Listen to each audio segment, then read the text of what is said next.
August 13, 2007. Kajaki District, Helmand Province, Afghanistan.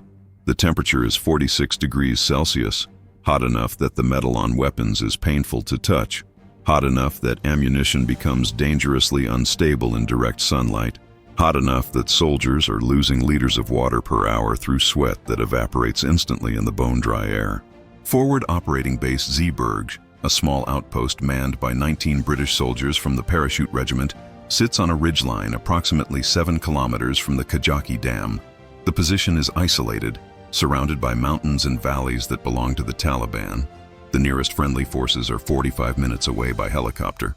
Resupply comes every 3 days if the weather permits. The soldiers stationed here know they are expendable, know that if the Taliban decide to overrun this position, help will not arrive in time. At 0600 hours, observation posts report movement. Not the usual pattern of local farmers or scattered insurgents. This is something else. Hundreds of Taliban fighters, possibly thousands, moving through the valleys below, converging on the outpost from 3 directions simultaneously. They are carrying PKM machine guns, RPGs, recoilless rifles, mortars. They are organized into coordinated assault groups, and they are coming to take Efab Zeebrugge. The 19 British soldiers at the outpost conduct a rapid ammunition count. They have approximately 12,000 rounds of 5.56mm ammunition for their L85A2 rifles and L110A1 light machine guns. They have 6 magazines for the 50 caliber heavy machine gun. They have 14 40mm grenades for their underslung grenade launchers. They have 1 Javelin anti-tank missile and 8 51mm mortar rounds. Against 4,000 Taliban fighters, the mathematics are simple and brutal. That's 201 attackers for every defender. If every single bullet killed an enemy soldier, which is statistically impossible, they would run out of ammunition after killing approximately 200 Taliban. They would be overrun with 3,800 attackers still combat effective. Every tactical manual says the same thing. When facing overwhelming numerical superiority with insufficient ammunition, call for fire support, call for air support, call for extraction, prepare to withdraw before your position is encircled. Do not attempt to hold against impossible odds with inadequate resources, but extraction is impossible. The helicopters cannot reach them before the attack begins. Fire support is unavailable. The artillery units are committed to a major operation in another sector. Air support will take hours to arrive. The few available aircraft are supporting troops in contact elsewhere.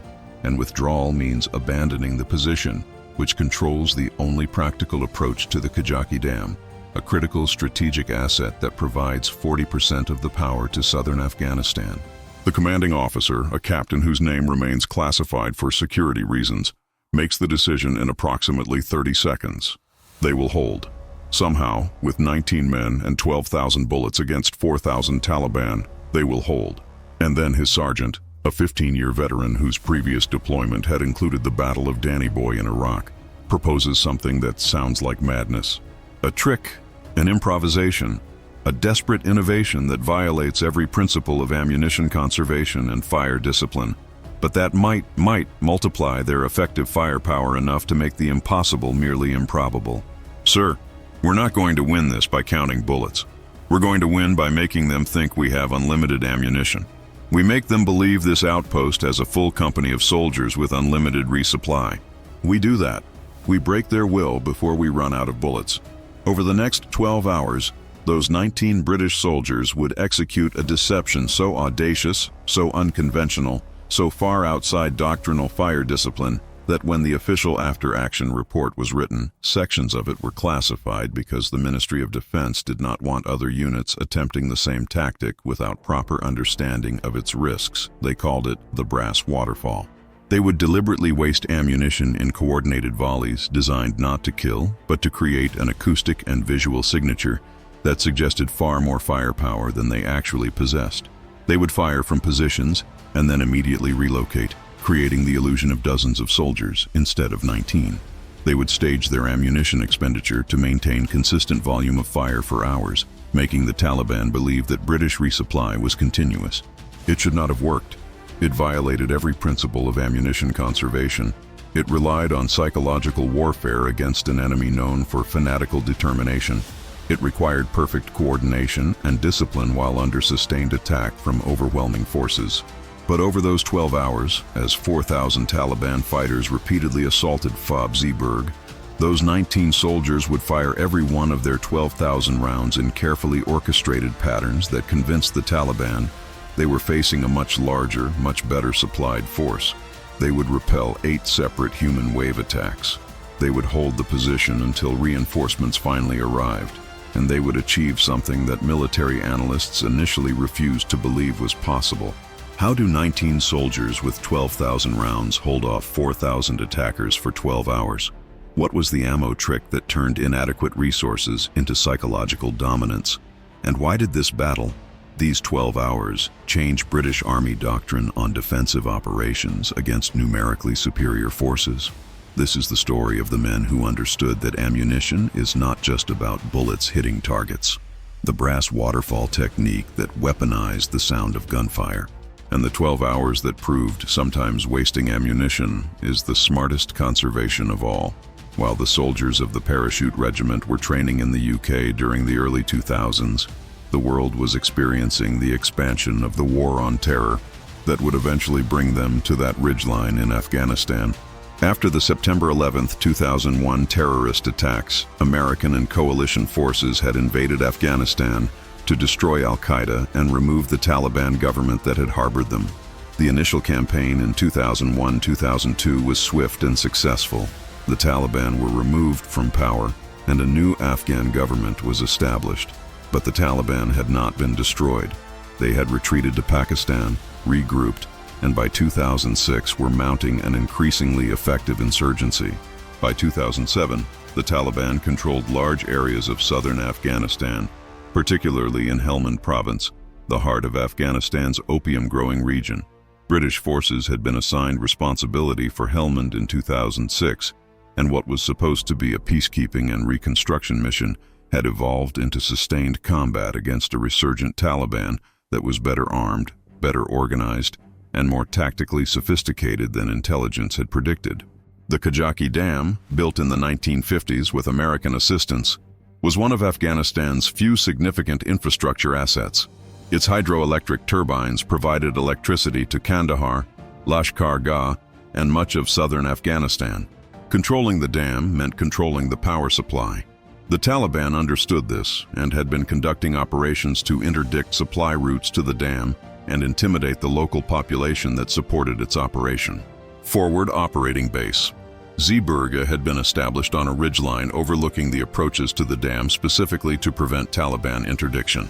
It was a small position, never intended to hold more than a platoon, designed primarily as an observation post and quick reaction force location rather than a major defensive strongpoint. The soldiers assigned to Fabzi-Berg in August 2007 were from 3rd Battalion, Parachute Regiment, one of the British Army's elite infantry units. The Parachute Regiment, known as the Paras, had a reputation for aggressive combat operations and for accepting missions that other units considered too risky. Their selection process was notoriously difficult, emphasizing physical endurance and mental toughness.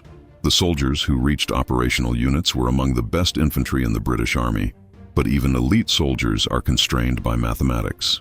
19 men, regardless of training, cannot generate the sustained firepower necessary to stop thousands of attackers. Conventional tactics were inadequate. They needed something unconventional. The commanding officer of the detachment, a captain with 2 previous combat deployments, including heavy fighting in Iraq, had studied historical examples of small forces holding against overwhelming odds. Rorke's Drift in 1879, where 150 British soldiers held off 4,000 Zulu warriors. The Alamo in 1836, where fewer than 200 defenders held for 13 days against several thousand Mexican troops, though ultimately unsuccessfully. Thermopylae in 480 BC, where 300 Spartans and several thousand allies held a mountain pass against a massive Persian army. The common factor in the successful defenses was not firepower superiority but force multipliers, terrain that channeled attackers into kill zones, defensive positions that protected defenders while exposing attackers, and critically, psychological warfare that made the attackers believe the defense was stronger than it actually was. The captain understood that Fabzi-Berg had good terrain, sitting on a ridgeline that forced attackers to advance uphill across relatively open ground. But the position had been built hastily and lacked the sophisticated fortifications of purpose-built bases. The perimeter was protected by sandbag walls and HESCO barriers, wire obstacles, and a few cleared fields of fire. It was adequate against small-scale attacks. It was not designed to withstand a sustained assault by thousands of fighters. The psychological element was what intrigued the captain. How could 19 men create the impression of a much larger force? The answer, proposed by his platoon sergeant during a planning session the night before the attack, was counterintuitive and risky. "Sir, the Taliban know we're up here. They've been watching us for weeks. They know we're a small detachment. They think they can overrun us with numbers. What if we make them doubt that assessment? What if we fire so much ammunition from so many different positions with such sustained volume that they start to believe we've been reinforced and resupplied? They can't see inside our perimeter. They can't count our actual numbers. All they can hear and see is our fire. If we make our fire suggest a company-sized element, maybe they think twice about pressing attacks." The captain's first response was the obvious one. "We have 12,000 rounds. If we waste ammunition on suppressive fire that's not aimed to kill, we'll run out even faster. Then we're dead." The sergeant's counter was carefully reasoned. "Sir, those 12,000 rounds kill maybe 200 Taliban if every bullet is perfectly aimed, which it won't be. We still get overrun. But if those 12,000 rounds, fired in coordinated patterns that suggest much greater strength, break their will and cause them to withdraw before they can mass for a final assault, then every bullet we waste is a bullet that saves our lives. It's not about killing them all. It's about making them decide the cost is too high." The captain considered this. The logic was sound in a terrifying way, but it required discipline that seemed impossible under sustained attack. Soldiers under fire instinctively want to aim at specific targets, to see their rounds having effect. The sergeant was proposing something else. Staged volleys of fire designed purely for acoustic and visual effect, fired at areas rather than specific enemies, timed to create specific impressions. It was psychological warfare using ammunition as the weapon. And it might work if they could maintain the discipline to execute it while 4,000 Taliban were trying to kill them. The primary weapon of the British soldiers at FOB Zeeburg was the L85A2 rifle, the standard-issue service rifle of the British Army in 2007. It was a 5.56 45mm NATO-caliber bullpup assault rifle, meaning the action and magazine were behind the trigger group, allowing a full-length barrel in a compact package.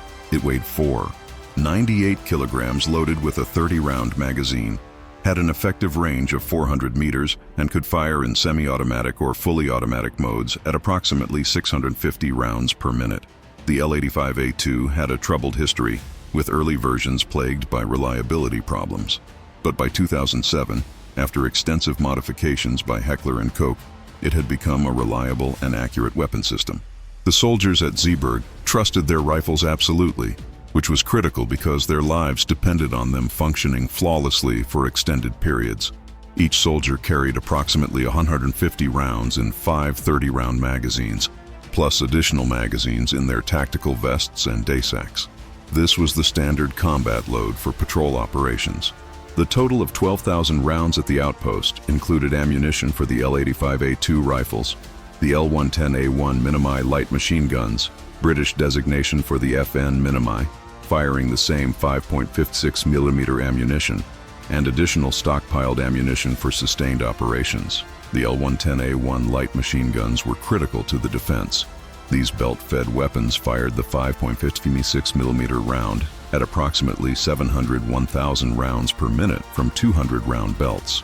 They provided sustained suppressive fire that rifles could not match. FOB Zeeburg had 2 L110 machine guns, which would become the centerpiece of the brass waterfall technique.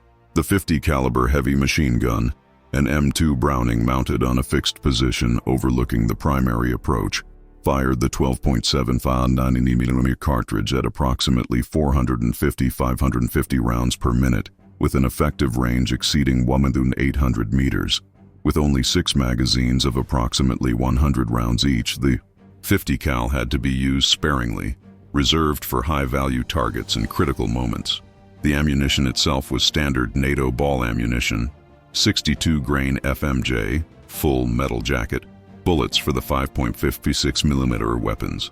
Not the most lethal round, It was designed to wound rather than kill, based on the theory that wounded soldiers require resources to evacuate and treat, but adequate for the ranges they would be engaging at. But the innovation the sergeant proposed was not about the ammunition's technical characteristics. It was about how the sound and visual signature of massed fire could be weaponized. In the 6 hours before the attack began, the 19 soldiers at FOB Zeebrugge prepared their positions and rehearsed the technique that would save their lives. The sergeant divided the perimeter into sectors and assigned soldiers to primary and secondary positions in each sector.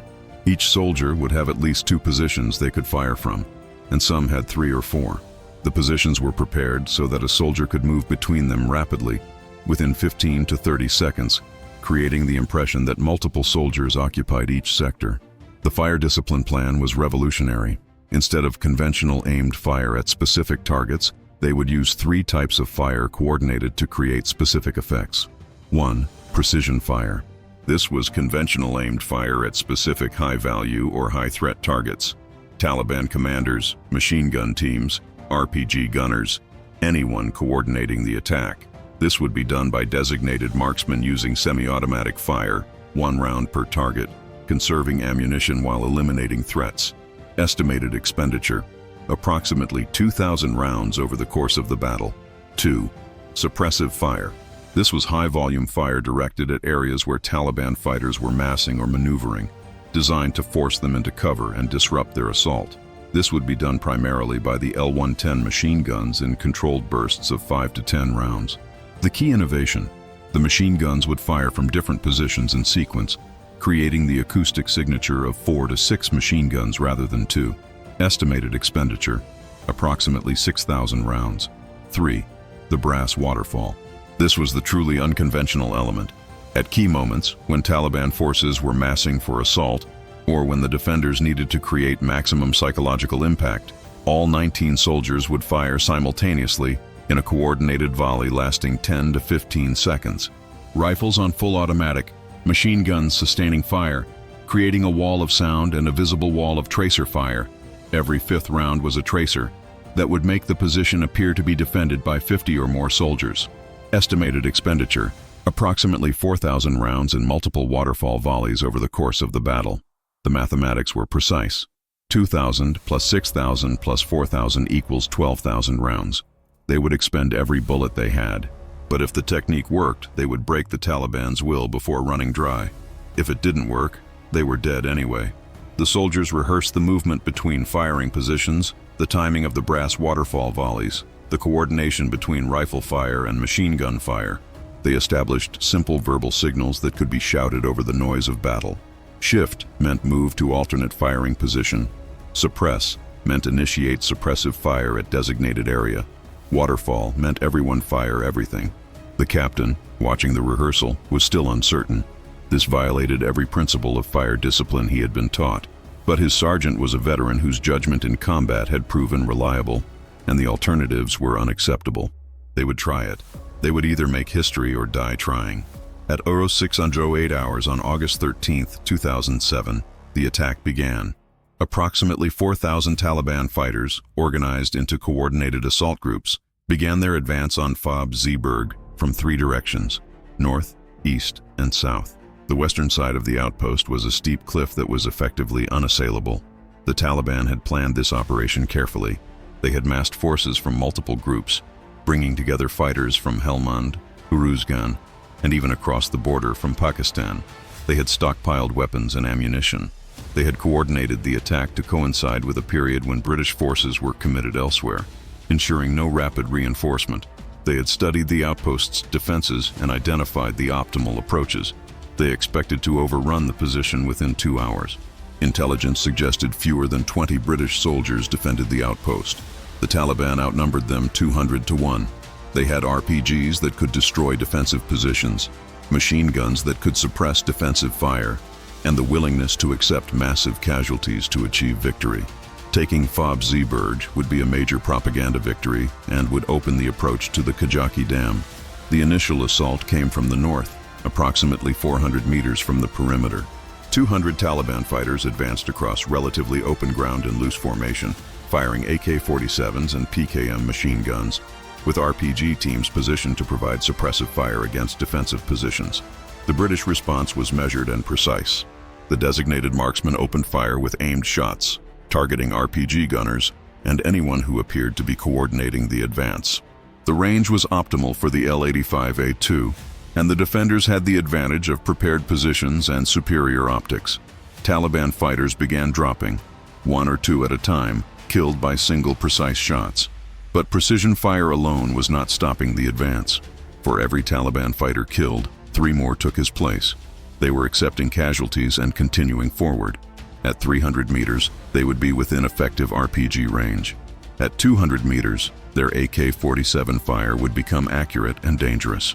At 100 meters, they could rush the position in a human wave that would overwhelm the defenders through sheer numbers.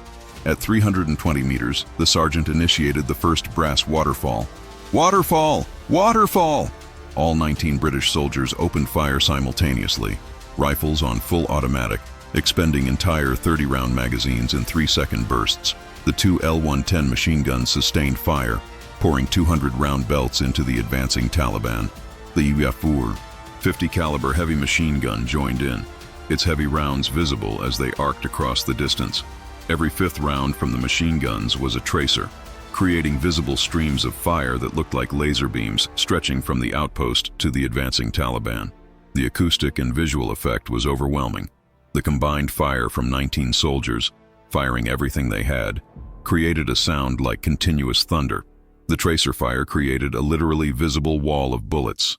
The impact area erupted in dust and debris as hundreds of rounds per second hit the ground and hit human targets. The Taliban advance stopped, not slowed, stopped completely. Fighters dove for cover, pressed themselves into depressions in the ground, sought any protection from the storm of fire. The coordination of their advance collapsed. The brass waterfall lasted 15 seconds. In that 15 seconds, the 19 British soldiers expended approximately 1,200 rounds. They killed perhaps 30 to 40 Taliban fighters through the sheer density of fire, but that was not the purpose. The purpose was the message. This outpost has unlimited ammunition and enough firepower to annihilate anything that approaches. The Taliban assault wavered, then broke. The fighters retreated back to 500 meters, regrouping, reassessing. The British had bought time, but they had also expended 10% of their total ammunition in 15 seconds. Over the next 12 hours, the pattern repeated 8 times. The Taliban would mass for assault from one direction or multiple directions simultaneously. They would advance under covering fire from their machine guns and RPGs. The British would respond with precision fire to attrit the advance, then initiate suppressive fire from multiple positions to create the illusion of far more defenders than actually existed. And when the Taliban reached the critical decision point, the moment where they either committed fully to the assault or withdrew to regroup, the British would trigger a brass waterfall, a coordinated volley that suggested far greater strength and far more ammunition than the Taliban believed possible. The psychological effect was cumulative. After the second brass waterfall, Taliban fighters became hesitant to advance. After the third, entire assault groups refused to approach closer than 400 meters. After the fourth, the Taliban commanders had to threaten their own fighters to get them to continue attacking. The British maintained the deception through coordinated movement between firing positions. A soldier would fire from one position, then rapidly displace to another position 20 or 30 meters away and fire again, creating the impression of 2 soldiers. The machine guns would fire from their primary position, then be carried to an alternate position and fire again, creating the impression of 4 machine guns instead of 2. The radio communications, deliberately transmitted in the clear, knowing the Taliban were likely monitoring, reinforced the deception. The British called for ammunition resupply that was not coming, acknowledged reinforcements that did not exist, and coordinated fire with supporting units that were not present. All of it was fiction, but it was fiction the Taliban had no way to verify or disprove. By 1400 hours, 6 hours into the battle, the British had expended approximately 8,000 of their 12,000 rounds. The Taliban had launched 6 major assaults and numerous probing attacks, all repelled. But the ammunition situation was becoming critical. They had perhaps 4 more brass waterfalls available, or several hours of sustained precision and suppressive fire, but not both. The captain made the decision to become even more aggressive with the deception.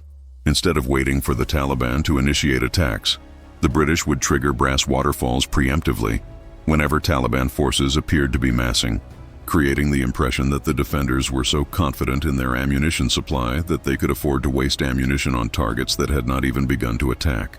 At 14:45 hours, observation posts reported approximately 800 Taliban fighters massing in a valley to the east, preparing for what appeared to be the largest assault yet. The British triggered a brass waterfall before the attack even began. 15 seconds of sustained fire directed into the valley where the Taliban were forming up. The effect was devastating to Taliban morale. They had not even begun their attack, and already the British were hitting them with overwhelming fire. The assault was delayed for 30 minutes while the Taliban commanders regrouped and tried to restore their fighters' willingness to advance. When the attack finally came at 15:20 hours, it was noticeably less coordinated than previous assaults. Fighters advanced reluctantly, many stopping well short of effective range and firing ineffectually from 600 to 800 meters.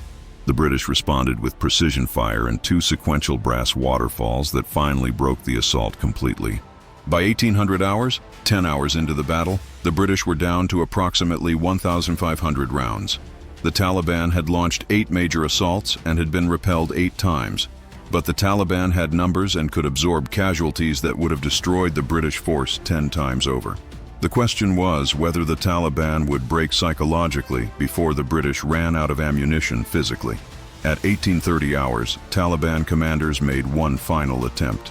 They massed approximately 1,000 fighters for a coordinated assault from 2 directions simultaneously, north and south, attempting to split the British fire and overwhelm at least one sector through sheer numbers. The British recognized this was the decisive moment. They had ammunition for perhaps one more brass waterfall, or several minutes of sustained defensive fire, but not both. If the Taliban pressed this attack home, if they absorbed the casualties and reached the perimeter, the outpost would be overrun. The captain made the decision. They would fire everything they had left. One final, sustained brass waterfall that would last as long as their ammunition held out. Either it would break the Taliban's will, or it wouldn't, and they would fight hand-to-hand with whatever ammunition remained. At 18:35 hours, as the Taliban assault crossed the 400-meter line and was accelerating toward the perimeter, the captain gave the order, "Waterfall, everything! Fire until empty!" 19 British soldiers opened fire with everything they had. Rifles on full automatic, firing continuously, reloading and firing again. Machine guns sustaining fire until their barrels glowed red and had to be switched out. The 50 caliber heavy machine gun fired its final magazine, the heavy rounds tearing through Taliban fighters and through the stone walls they were hiding behind. The brass waterfall lasted 45 seconds. In those 45 seconds, the 19 British soldiers expended their final 1/500 rounds. The density of fire was so extreme that the Taliban assault simply evaporated. Fighters dove for cover and refused to advance. Some began retreating. Others remained pinned in place, unable to move forward or back. At 18:36 hours, the British weapons fell silent. They were out of ammunition. They had rifles with empty magazines, machine guns with empty belts. The 50 caliber was completely dry.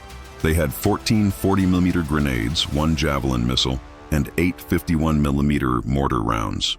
If the Taliban realized the situation and pressed their attack, the British had perhaps 3 minutes of defensive fire remaining. Then they would be fighting with bayonets and entrenching tools. But the Taliban did not know this. What they knew was that for 45 seconds, they had experienced the most intense fire of the entire battle. What they believed was that the British had so much ammunition that they could sustain that level of fire indefinitely. What they concluded was that assaulting this position was suicidal. At 18:40 hours, the Taliban began to withdraw. Not a tactical withdrawal to regroup, but a full retreat. Fighters abandoned their positions and moved back toward the valleys and mountains they had come from. The assault on Fabziburg was over. At 18:55 hours, Chinook helicopters arrived carrying reinforcements and resupply. The relief force found 19 British soldiers sitting exhausted among literally thousands of spent brass casings that covered the outpost like a brass carpet. The soldiers had nothing left. No ammunition, no water, no energy. But they were alive, and the position was held. The final count, Approximately 4,000 Taliban fighters had assaulted Fob Zeeburg over 12 hours. The British estimated between 300 and 400 Taliban casualties, though exact numbers were impossible to confirm, as the Taliban removed most of their dead during the retreat. 19 British soldiers had held against odds of 211 to 1, and they had done it by deliberately wasting ammunition in patterns designed to create psychological impact rather than maximize kills. What was the real secret to their success? How did 19 soldiers with limited ammunition hold off 4,000 attackers?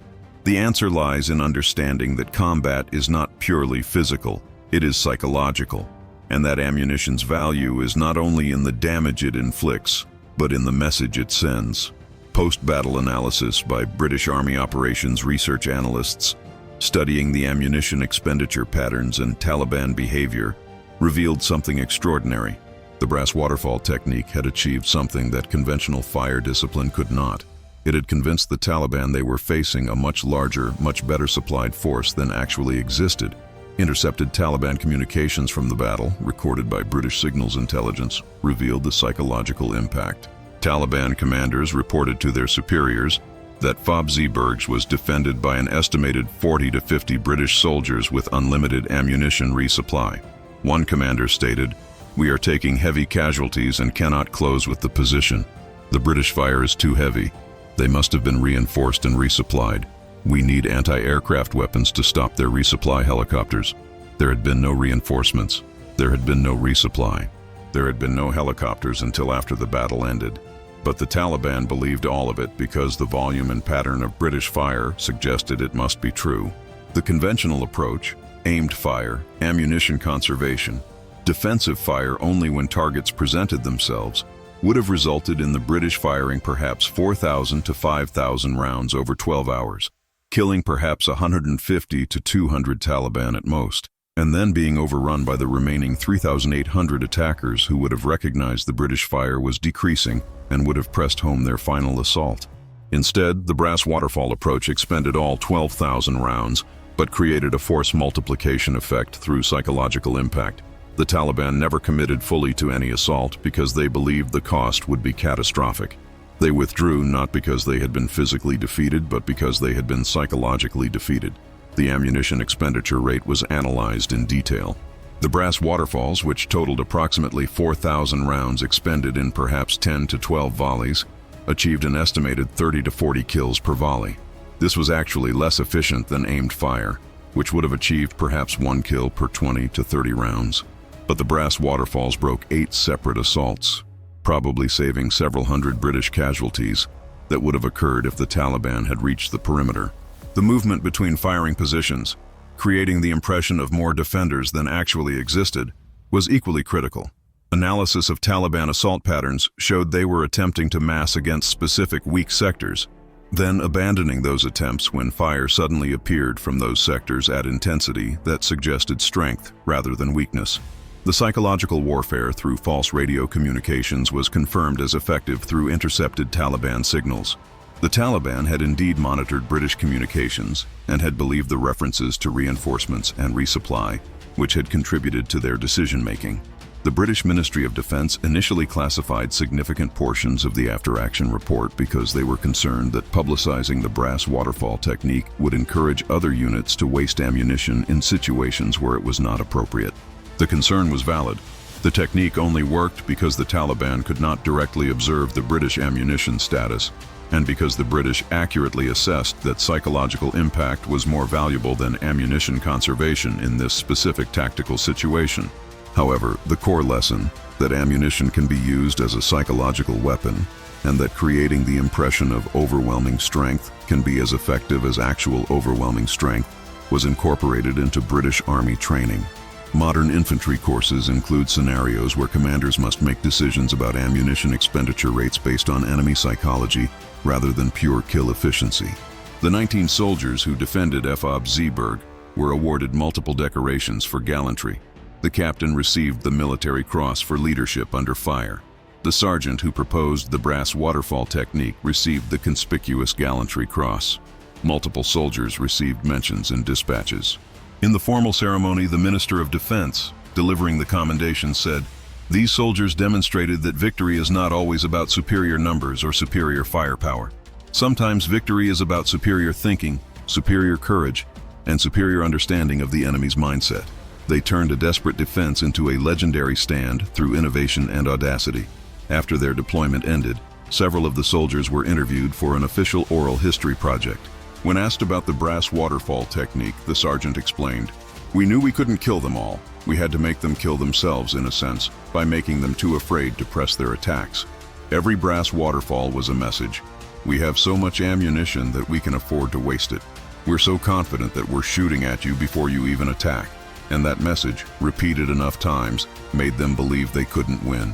When asked if he had been confident the technique would work, his response was characteristically honest. "Absolutely not. I thought we had maybe a 30% chance of success, but 30% was better than the 0% chance we had with conventional tactics.